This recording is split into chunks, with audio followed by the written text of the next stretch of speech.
Hello and welcome to the program Elections for Mama Liberia.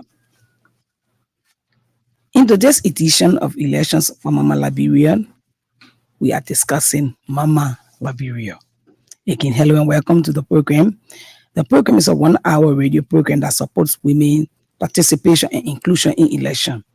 This program is produced by Democracy International, Elections in Democracy Activity with funding from the Election for Mama Liberia program is aired every Wednesday at 10:30 a.m. on ELBC and repeated on ECOWAS Radio at 5 p.m. on Wednesday, on OKFM at 8 p.m. on Fridays, and on Prime FM every Thursday at 9:30 a.m. The program will also be repeated on 30 community radios across Liberia. Thank you for joining us. In today's edition of the program, we are discussing the importance of sustaining the peace we as Liberians have enjoyed so far and how women are involved in maintaining peace. My guests today are two staunch women leading two globally recognized international bodies that have contributed immensely to the peace of our country, Liberia. We are in conversation with Her Excellency Christine E. Umotoni, the resident coordinator of the United Nations, and Her Excellency Josephine Nkrumah, resident representative of ECOWAS. I'm your host, Seattle Scott Johnson. Stay tuned.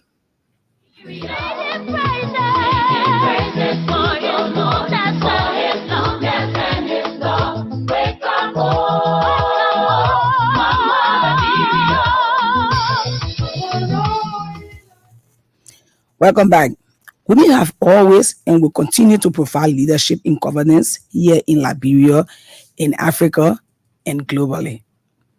As we as Liberians celebrate 20 years of peace, I want us to briefly highlight the Accra Peace Accord, also known as the Accra Peace Agreement, and women involvement in that peace agreement. The Accra Comprehensive Peace Agreement, or Accra Peace Agreement, was the final peace agreement in the Second Civil War. It was signed on August 18, 2023 in Accra, Ghana. In 2003, during the Second Liberian Civil War, the women of Liberia, through the Women Mass Action for Peace, forced a meeting with President Charles Taylor and extracted a promise from him to attend the peace talk in Ghana and to negotiate with the rebels, the Liberia United for Reconciliation and Democracy, and the Movement for Democracy in Liberia, Lord and Model Rebels to be specific. The Women of Liberia, through the Mass Action for Peace, is a peace movement which started in 2003 by women in Monrovia. The Women of Liberia Mass Action for Peace worked to end the Second Liberian Civil War. Thousands of Muslim and Christian women from various social classes of Liberian society mobilized their efforts and staged a silent, non-violence protest that included a sex strike and the threat of a curse. A delegation of these women went to Ghana to continue to apply pressure on warring factions during the peace process. They joined other Liberian women living in the Butumbura refugee camp in Ghana and mobilized over 200 women to demand an answer from the peace negotiators. These 200 plus women dressed in white surrounded the conference hall and dominated the conversation. Anytime the negotiators tried to leave, the women would threaten to take off their clothes. The women enclosed the entire conference hall. The women sat around the windows and doors to prevent people from escaping through the windows and the doors. But the women persisted in staging this silent protest until today we have what we call peace in Liberia. And globally, nearly 500 studies have shown over and over that countries do better when they have women in leadership and decision-making positions. Higher spending on health and education, more secure borders, less violence in homes and communities, greater sense of well-being of citizens, higher degree of trust and closeness with elected leaders. So now, let me give you an idea of my guests today, beginning with Her Excellency Josephine Nkrumah. Josephine Nkrumah is a Ghanaian lawyer who currently serves as the resident representative of ECOWAS in Liberia. She once served as the chairperson of the National Commission for Civic Education in Ghana. Ambassador Nkrumah has a Bachelor of Arts degree in law and French from the University of Ghana, Legon, and she also holds a Master of Law degree from the International Maritime Law Institute, Malta, specializing in maritime law, and she was called to the Ghanaian bar in February 1997.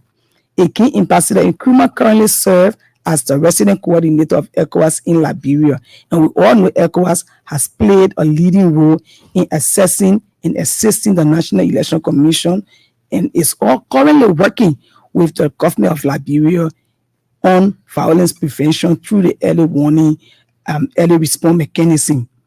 Her country, Ghana, is also making significant strides to improve and promote women leadership. And we all, as Liberians, know one way or the other, we take Ghana as a second home. So we can attest to what Ghana is doing and how women are moving in Ghana, even though there are still challenges with leadership in Ghana. My next guest is Her Excellency Ambassador Christine N. Umutoni of Rwanda. She was appointed as the United Nations Resident Coordinator in Liberia. Ambassador Christine Umutoni, before her appointment, served as the United Nations Resident Coordinator in Mauritius and Seychelles. Previously, she was the UN Resident and Humanitarian Coordinator and UNDP Resident Representative in Eritrea. Ambassador Umutoni also worked for the UNDP as Country Director in Zimbabwe, Country Advisor in the Regional Bureau for Africa at the headquarters in New York, and Head of Governance, Justice, Gender and HIV Unit in Rwanda. In these capacities, she supported the production of Rwanda's first ever joint governance and assessment report and capacity building to governance institutions covering elections, anti-corruption, justice, human rights, and peace building. Rwanda, her home country, we all post off today. Some of us have our children there in school. In 2008, became the first country in the world to have more than 50% of women in the parliament, and has currently 61%, the highest in the world. The global average is 26%, yet Liberia lags behind with just 11% of women in our parliament. Liberia continues to deal with our history of trauma from the war, violence, to transforming the legislature, generating relatively political stability, not without issues. UN institutions have worked closely alongside Liberians to lead the elections directly, and it is going well so far, as we can see. So having women in leadership and making decisions alongside men in every process is not anything new, especially from the level of Africa. Our neighbors Sierra Leone right here have made major advances because they've changed their laws. And the new laws state that 30% of public and private jobs must be reserved for women. Again, I say congratulations to Sierra Leone. Again, welcome to the program. If you're just joining us, this is the program, Vote for Mama Liberia. And again, we have two stunning women that we can knock our chest for in the Liberian language, so we can beat our chest for. Even though they are not Liberian women, but they are women that have made history, and Liberian women can tap on those history. So again, welcome Ambassador Umutoni and Ambassador Nkrumah. Thank you so much for supporting the program. We are highly, highly glad to have you on the program. Thank you very much for having us. Good morning to your listeners. Thank you. Thank you so much. Good morning, listeners. So let me start with Ambassador Nkrumah, which is just right next to me. So Ambassador Nkrumah, what can you say about women leadership with a focus on the changes that women bring to any electoral process? And can you also speak on the level of effort that ECOWAS is making with the National Election Commission to improve the process and make it very peaceful? Thank you very much. And before I do, let me just salute Liberian women and salute women all around the world who are making strides in ensuring that we build our capacity as women and bridge the gap, the gender gap, towards the full participation of women in decision making. Having said that, when we talk about women in the electoral process, I think the immediate attention is drawn to women who hold themselves up for office in the government space. But women's participation in the electoral process, to my mind, takes several forms. It includes media work like what you're doing.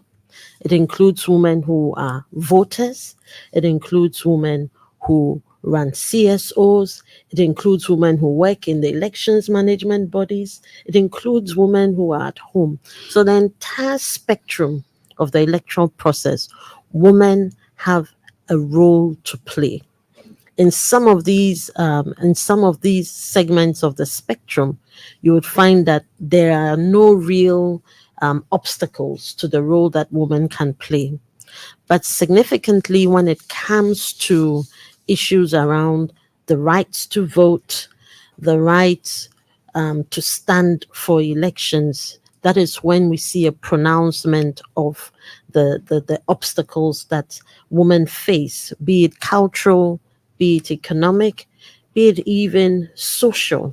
All of these become key challenges to women realizing their potential. But more importantly, they also become what shortchanges us as nation builders, because the role that women can add, the value that women can add, the perspective that women bring to the table is vastly reduced.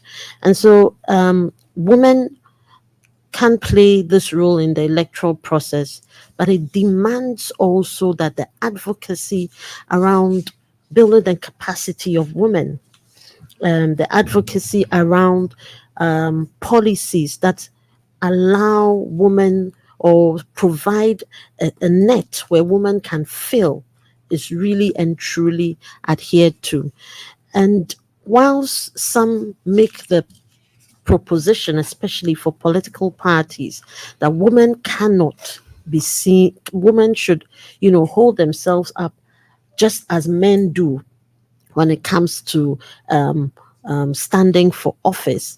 I think that notion really must be dispelled, because we can appreciate the challenges that women go through, particularly in our part of the world, economic and cultural challenges. So how do we empower women economically, and how do we create that space, space that says women necessarily must fill it? That advocacy must continue to go on. And it is only when we have built our capacity as women, it is only when we have created that space through policy and law, that women can truly be seen to be playing a more prominent role for the benefit of nation building and the benefit of our society. Oh, thank you. So, Ambassador Mutuni, the same question just shift to you. What can you say about the UN involvement, women involvement in peace processes, and what is the UN doing now with our whole electoral process? Thank you very much. Really, the role of women, I should say, is not questionable. The value that women bring to all these processes, I think it has already been said. Especially the women in Liberia have demonstrated, as we have seen, all the way since you were fighting for peace in Ghana, in maintaining peace in the country. And therefore, from the UN perspective, we see the role of women as very, very critical. In our role to support the elections in the country, we've concentrated on really technical capacity building, technical support on the work of NEC, but alongside also on other activities that promote a peaceful environment to elections. So we work a lot with the electoral body, but also with civil society and the different actors. We pride in the fact that Liberia is actually taking charge of its own elections, funding its own elections, and as partners, we come in simply for technical assistance and support.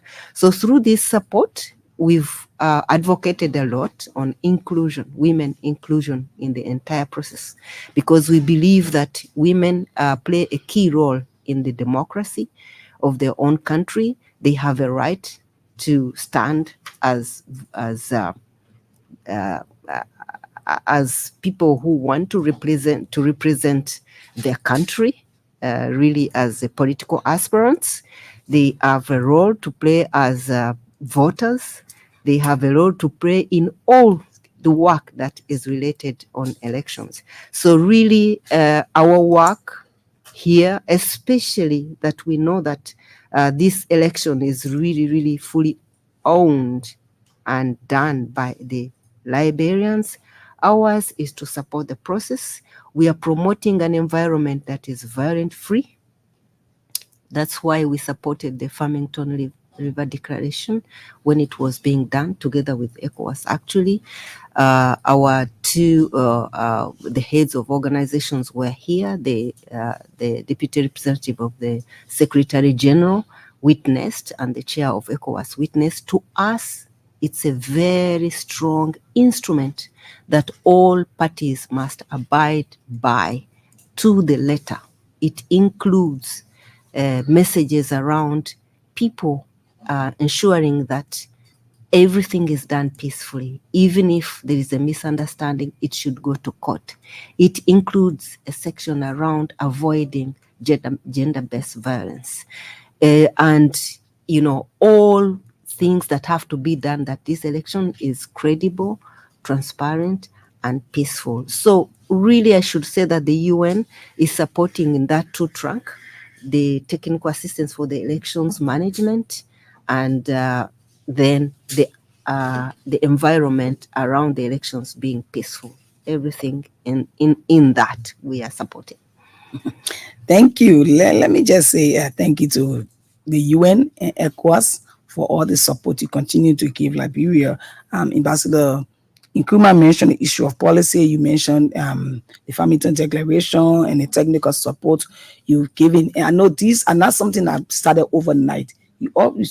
These are things that you've been doing along the line, but we still have issues or hindrances with women getting involved in political spaces. What do you think are some of the issues that are keeping women behind from stepping to political spaces? It goes to the two of you. Anybody can pick on that. I think, as I said earlier, to my mind, the key challenges that have really that women have encountered have been cultural and economic challenges. But behind that is also the crucial aspect that must seek to bring redress to it, which is the policy drive and the laws that must provide the enabling environment for women to overcome these cultural and economic challenges that they face.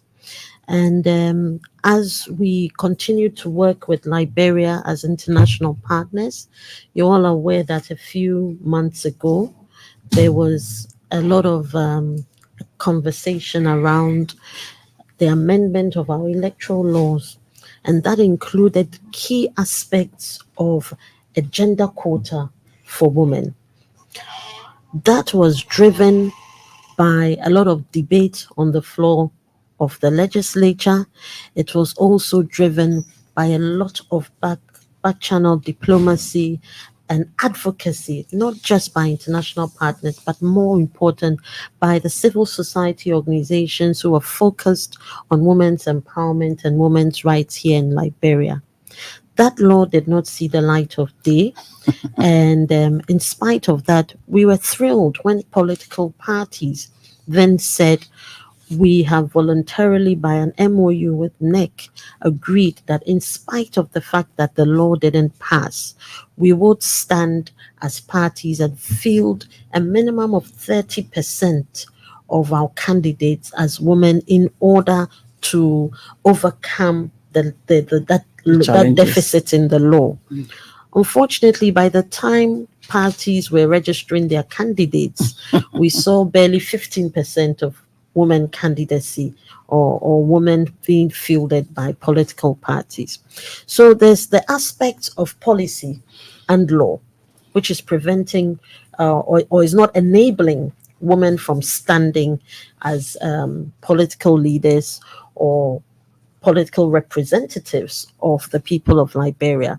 And of course, there's the economic empowerment and the cultural dimensions to it. Typically, we know in Liberia that people have used certain aspects of culture and sought to portray it negatively in a manner that does not enable women to hold themselves up. And we know we often talk about the country devil. It's part of our culture, but we see that unfortunately, opponents of women candidacy usually use that aspect of our culture to prevent women from fully participating and engaging in political discourse and political office. So that demands that we begin to educate our citizenry to appreciate that whilst we have culture, we cannot use culture to negatively impact the role Definitely. of women. Then you have the issue around the economics. Elections or politics is an expensive game. We all know that. And in our society, oftentimes you see that those who are able to use their economic power to effect or affect elections are the men. And the women have all the time cried about the issue of money and how campaign financing and all of that. I think it's about time that we looked at our laws around campaign financing, especially in ways that, in terms of how it affects women. What kind of incentives do we give to women that enable them to stand at par with their male counterparts and hold themselves up for office? We must also talk about the capacity building of women ourselves, women in leadership. Sometimes women shy away from political leadership because you are in a very toxic environment, and they use this space to, you know, denigrates the reputation of women. And for our society where the morals of women are held almost to higher standards than men, it becomes a challenge. So the space that even media affords women is very important. Not too long ago, I think just 2 weeks ago, ECOWAS had embarked on a capacity building workshop with with media, in terms of media reportage in helping to prevent electoral violence. One of the issues that turned was gender sensitive reporting, and it was mind blowing to see some journalists think that as a woman, if you want to hold yourself up for office, I should be able to ask you questions about, are you a caring mother? Are you a responsible mother? And that becomes the yardstick by which you want to measure a woman's role, a woman's capacity to lead. But you don't ask the men similar questions. Are you a caring father? Are you a responsible father? So the level, there is no level playing field even in the media ecosystem, and we need to address some of these, strands of this conversation that we are having, because it takes a whole to propel women into that empowerment. It's not just policy, it's just not law, it is the advocacy, it is the role of media, it is the role of even religious bodies, traditional authorities, in ensuring that cultural practices do not diminish the potential of women to add value to any society.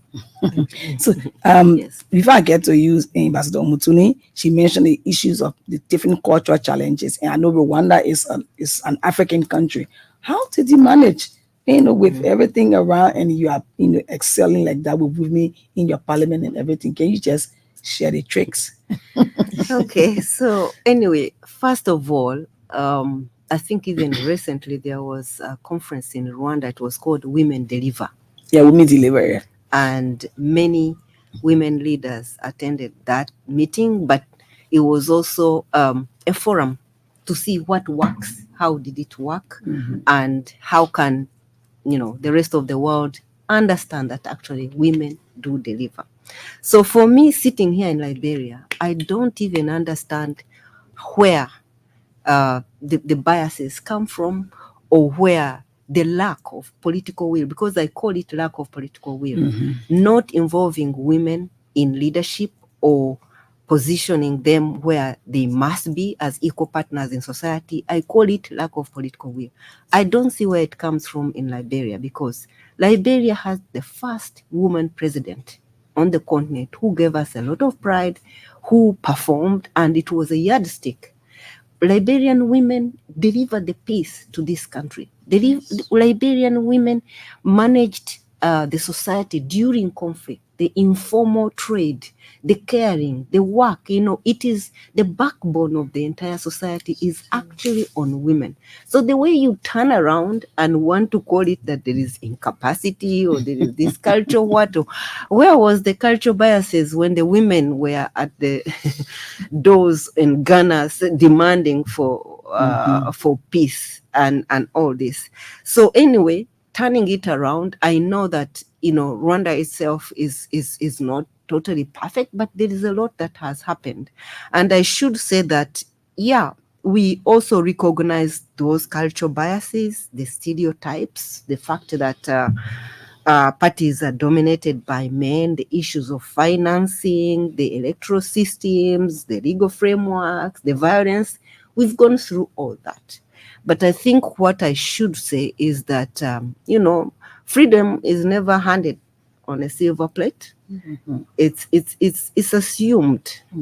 So the women themselves participated, first of all, in the liberation struggle of their country. They participated in all parts of society. And at some point, also the same like Liberians had to demand their part of share in the leadership. But I should say that what worked more is the political will and the leadership to actually recognize the women's participation. In many societies, women's participation is there, but the recognition and the reward for that is what is missing.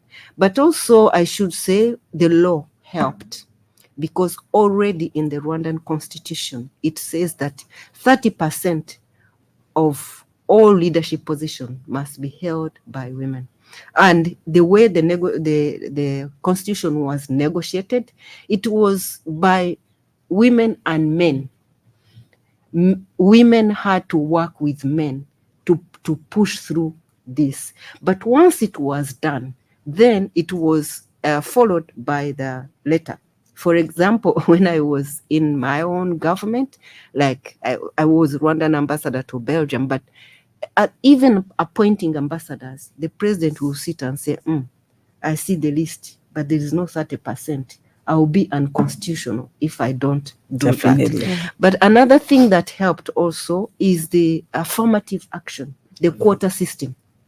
So the first time when the parliament was elected, as usual, many men, less women, and stuff like that, until the quota system of 30% of women in parliament is a must, was the numbers started going up. And also that affirmative action sets their women councils, and they elect among themselves. And these representatives go and represent women in parliament. Is to understand that women, if you want them to compete on equal power as men, all these biases, all these stereotypes, all these things are going to bar them. But if you want to push through all this, it has to be through the legal system. It has to be through the electoral system. So I would think that in future, because right now the law is not passed in Liberia, the 30% quota has not been recognized, but in future, I think these are the things we have to look to, because to prove women's capacities, we've gone beyond beyond proving. Women do deliver. I see it in this country. The Chief Justice is a woman. The chair of the electorate. They are doing their job well. So where is it that we need to work to bring them to the table? I think this is where we have to look at. Definitely. This is why we always ask this question. What are we not doing right? Because as you said, we've produced Africa's first female president. We have had elections body that have, election commission headed by women. We know the election, the most crucial election, 2005, was headed by a woman, and she delivered. And indeed, we just don't deliver babies. We deliver other things. We deliver peace processes. We deliver decisions, So women do deliver. And by the way, on the issue of capacity, because, we've both worked in our own countries, in our own governments, and in all these processes. When you see people standing for elections, say members of parliament, they are all coming sometimes from different backgrounds. They are not necessarily always politicians. Maybe they are teachers. Maybe the capacities are the same. The way you assume that the woman has less capacity than the men, they are both teachers in somewhere. Definitely. They all decided to stand for, and you want to think that the women have no capacity because of the biases or the what. So I think it's just, I don't know. In this particular case, I should say it has to be the political will. It has to be the women assuming, and also we know we are half of the population. We need to use the voting power to demand for our rights too. I mean, if you don't support women's causes, why should we vote you? Why should we vote and and women need to get out of home and go and vote in masses. And through your voting, your voice will be. Definitely. So we need the law. We need to demand, and as she said, we need to stand up because we are half of the population. Even I think we are a little bit. We are like 51%. So we need to demand. The program you're listening to is Elections for Mama Liberia, a 1-hour radio program that supports women participation and inclusion in elections. And this program is produced by Democracy International, Elections and Democracy Activity with funding from USAID. Get ready to call us on 0886 514 096 or 0777 574931 0880 514 096 and 0777 574931. Call us and join the conversation. We're in conversation with two globally strong women leading global organizations, Ambassador Josephine Nkrumah, the resident representative of ECOWAS, and Ambassador Christine N. Umotoni, the resident coordinator of the UN. So join us on 0880 514 096 0777. Somebody's there. Hello. Hello. Your name and where are you calling us from?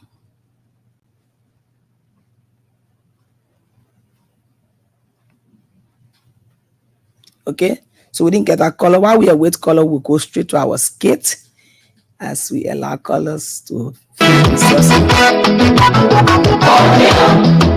Election is everybody's business. Everybody needs to choose our leaders, and everybody needs a chance to lead. Liberians agree for elections to be fair. Our sisters and daughters must also be there. Everybody wants leaders who can bring peace and manage our nation. Let's think of women in the election and help make Mama Liberia better. Election is everybody's business. Let's include men and women. Let's think of women in the election and help make Mama Liberia better. Election is everybody's business. Let's include women. This message is made possible with funding from the American people through USAID. The content do not necessarily reflect the views of Democracy International, USAID, or the US government.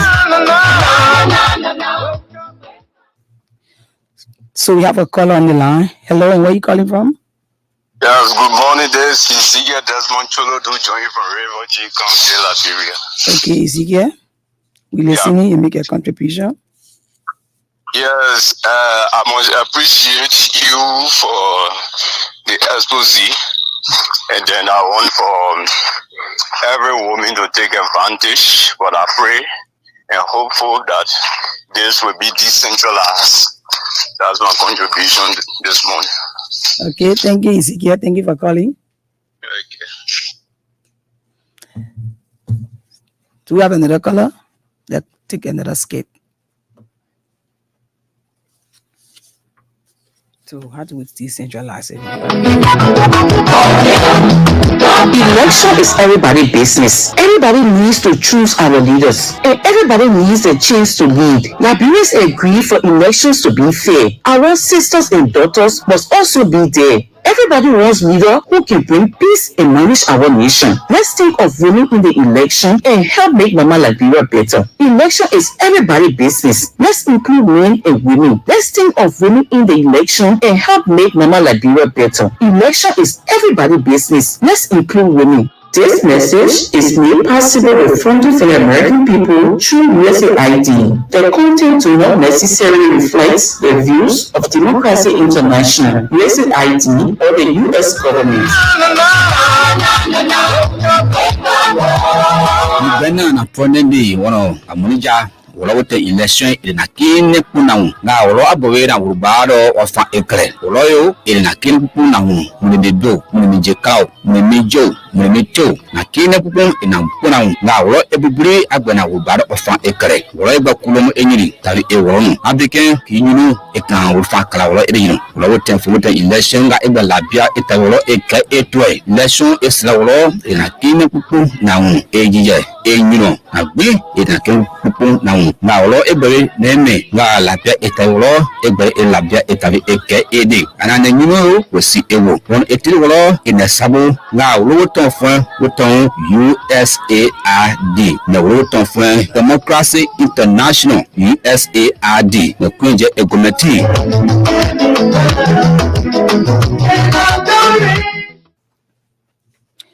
So we still with more callers on 0880514096, 0777574931.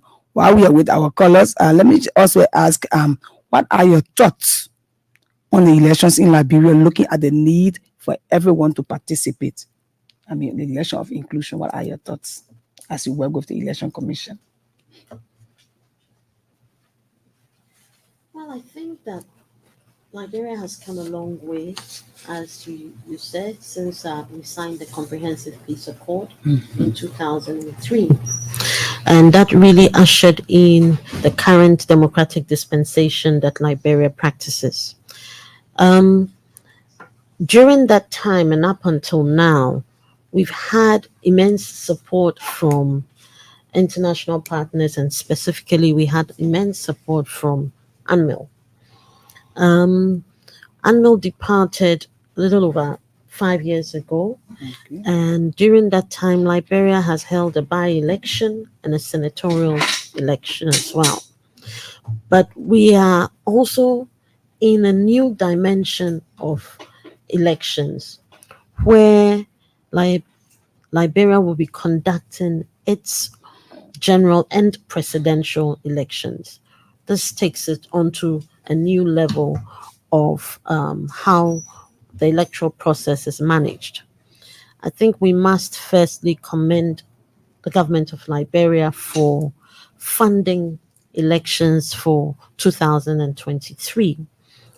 We have also seen immense support from international partners, the UN, the UNDP, the EU, the Irish, the USAID, and of course from ECOWAS.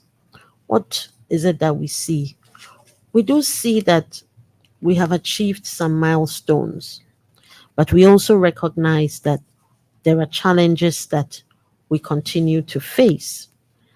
That in itself does not mean that we cannot manage a peaceful electoral process. I think also the electoral process is not the event that happens on October 10th, 2023. The electoral process is a continuum, and it's a cycle that goes from the conduct of one election from as it ends onto the preparations towards another election. But beyond the aspect of the elections management itself are the various strands that all stakeholders engage in to ensure that elections are free, fair, inclusive, and credible. Of course, being peaceful is cardinal to the electoral process. So what have we seen? We've seen on one side the technical support that must go to enhance capacity, the technical support that must go to ensure that the elections management itself. Just take this calling, Ambassador. Okay. Hello? Hello, Yanina, where are you calling from? Hello? We need to check that line. Yeah. It's on. Okay, let me just take this other caller. Hello? Yeah? Yanina, where are you calling from? My name is Christiana Gay, calling from Tuporo. Okay, go ahead, Christiana. Yeah, the woman said it all. My sister, we the woman that was nothing like zero to get more seat in the house. Because you know what we can do things more than men. So I think in a studio. Okay. We'll try to vote against the worst thing. Okay, so that means We can get more power like zero. okay, so you intend to vote for me, right? Yes, Mama. Okay. All right, Christiana, thank you. All right. Thank you for calling. Okay, Ambassador, sorry for cutting you off. Okay, so we're talking about what do we see in terms of the electoral process.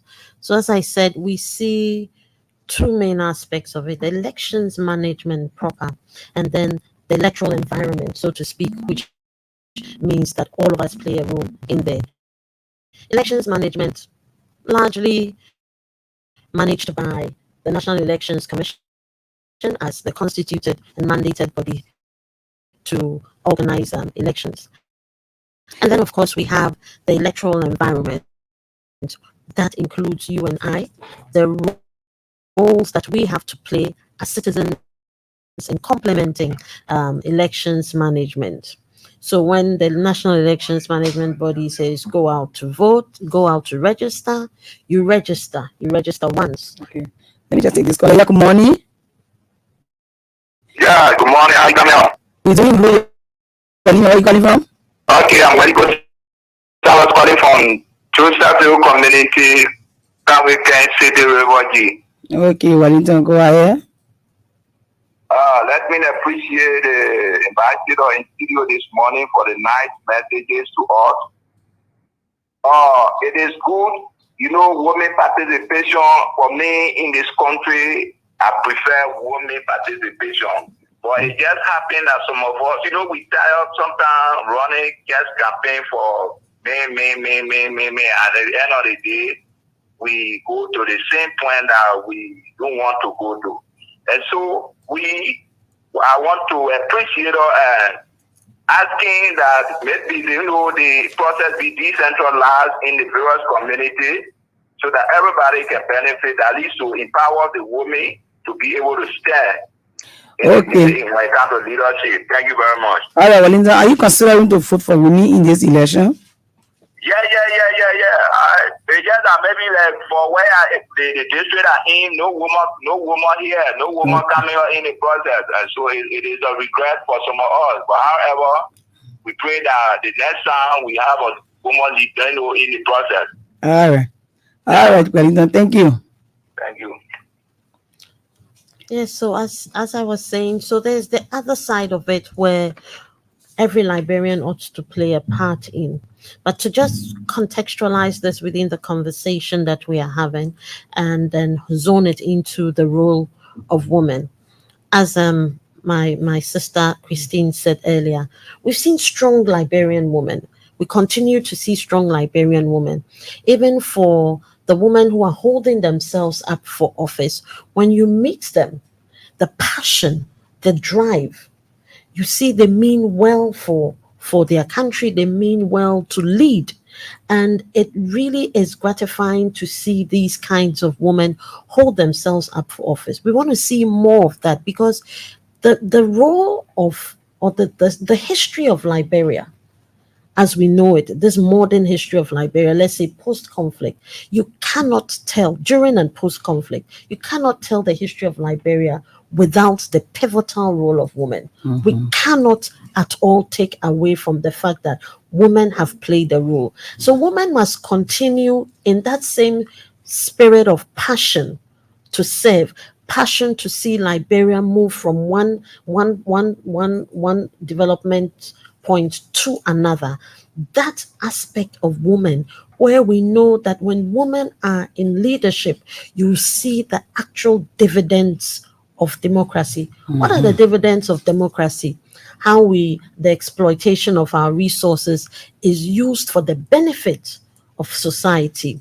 How we ensure that the basic amenities that is enshrined in our various constitutions and statutes enable us as citizens to enjoy our, simple things like our access to water, access to nutritional food, access to good health care. We see that time and time again, studies show that when women are at the forefront of these things work and they inure to the benefit of all of society. It does not inure to the benefit of men only or women only. So women in leadership or women in the electoral process must understand that voting a woman to power, you have the better chances of benefiting from the dividends of democracy. Voting a woman into power means that you are assuring yourselves perhaps of a better development. Women as voters also must be engaged, discerning, to understand, in spite of the limitations we have with the number of women who are holding themselves up, in terms of the men who are at the forefront of standing for holding themselves up for elections, the decisions we make, we must make them understanding the impact of their leadership, not just on us, but on generations to come. Definitely. And it is women whose foresight and intuition often brings this to bear, knowing that as I vote, I'm not just voting for myself. I think Definitely. better of my children. What will happen to my children when this man or this woman is in power? And so that aspect of it, women should come out, and they should come out strongly to vote to ensure that the kinds of leaders we put on the table, we have 50% of the demographics of Liberia.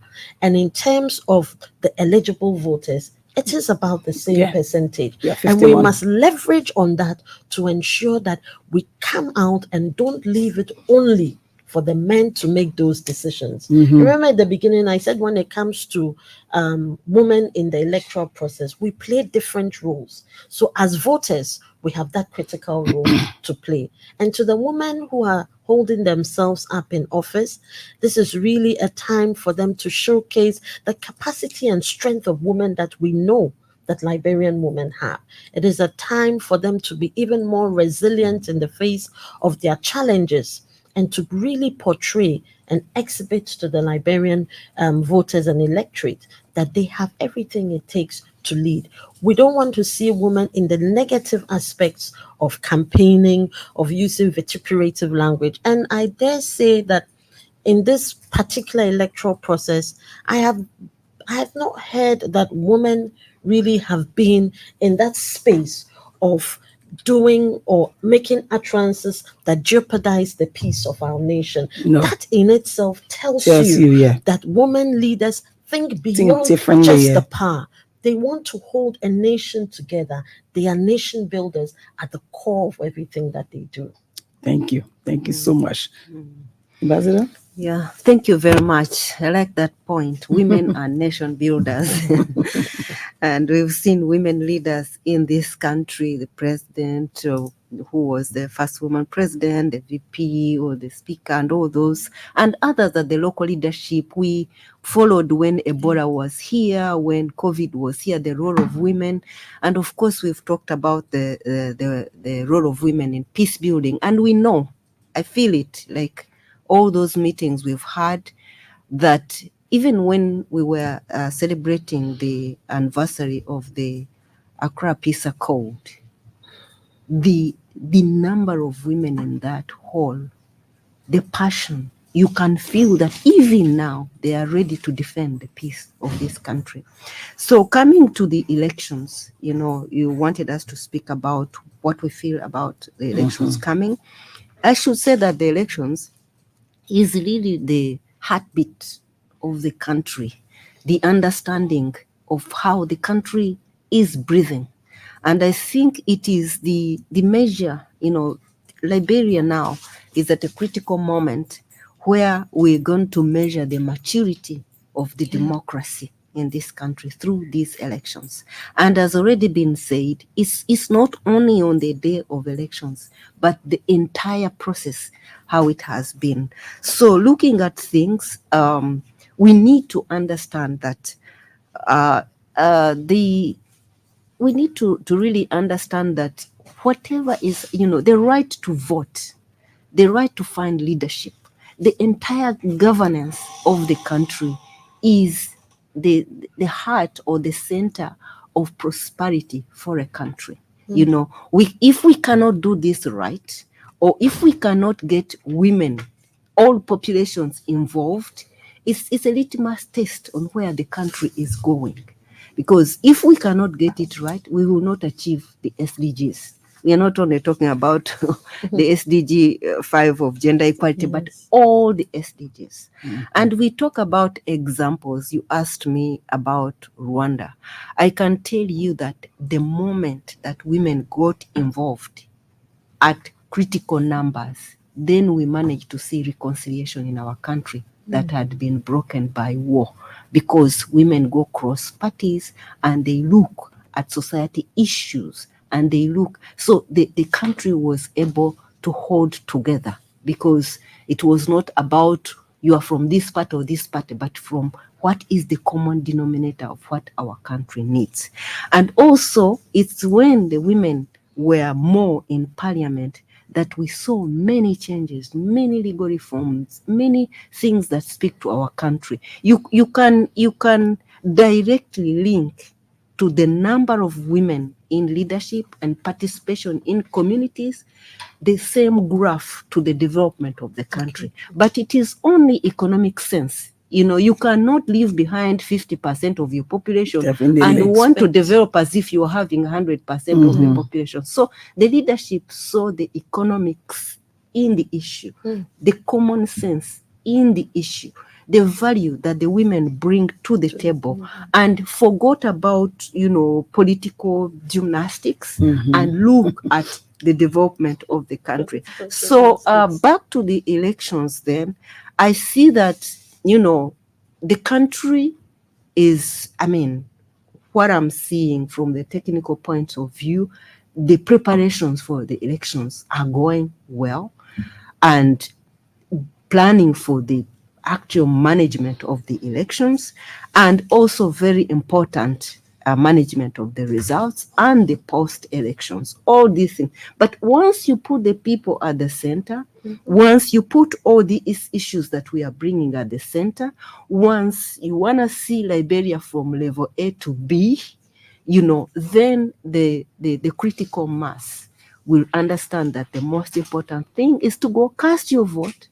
Whoever wins, the country goes on, because elections, they will happen and go, but Liberia is here to be built. But I really want to stress on the point that what we do on elections day, how we handle it, how we go through it peacefully, how we campaign, how we talk, is really like, what can I say, screen of who the country is and what the country is.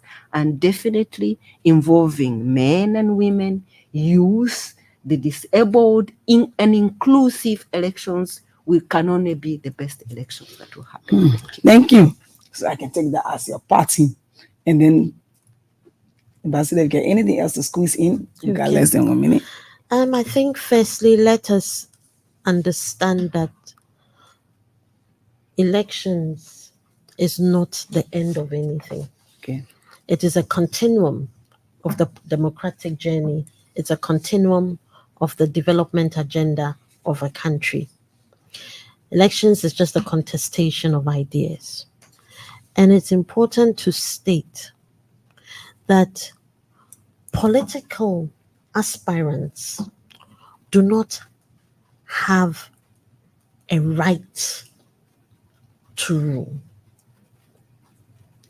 It is the choice of the people that gives them the right. The sovereign will of the people is expressed in who they choose. And so going into elections a few weeks from now, the ECOWAS, the UN, we have complemented national efforts in ensuring that as reasonable and at the best of Liberia's ability, we have a truly transparent process. And having a transparent, free, fair, credible election should assure us that when the choice of the people is made, we all accept it. In the event where anyone disputes the choice of the people, you must resort to legal redress, because Liberia's peace is cardinal to all the conversations we are having about development. ECOWAS remains committed with its other partners, especially the UN, to assure Liberia that we would work with them to attain the peace that we want. We have put in place the systems and processes, or help to put in place the systems and processes to ensure free, fair, inclusive, transparent, credible, and peaceful elections. And we urge all stakeholders who are involved in this process that we continue to abide by the provisions of the Farmington River Declaration. We ask all political leaders to refrain from vituperative language that, inflames passions, that jeopardize our peace, and also to work to ensure that the elections and the management of elections must be done in an environment of peace. Women have a critical role to play, and women must speak as the voice of peace. Thank you very much. Thank you. Yeah. So, well, listeners, this is how we come to the end of today's edition of the program, Elections for Mama Liberia, a 1-hour program that supports women participation and inclusion in elections. And this program is produced by Democracy International Elections and Democracy Activity with funding from USAID. Join me next week. We expect to have the chair of the National Election Commission, Madam Hector Lasana, to be here to tell us how the electoral process is going and how we can go out there on October 10. Again, many thank you to our listeners, especially those from River G and the person from the caller from Tupelo. We say thank you. My guests have been Ambassador Christine Umotoni, the resident coordinator of United Nations, and Her Excellency Ambassador Joseph Nkrumah, the resident representative of ECOWAS. This program is made possible by the generous support of the American people through USAID. The contents do not necessarily reflect the views of USAID and Democracy International or the US government. I have been your presenter, Siata Scott Johnson. I will bring you another edition of the program next week, again, as I said, and we hope to have the National Election Chair, Madam Hector Lasana. From our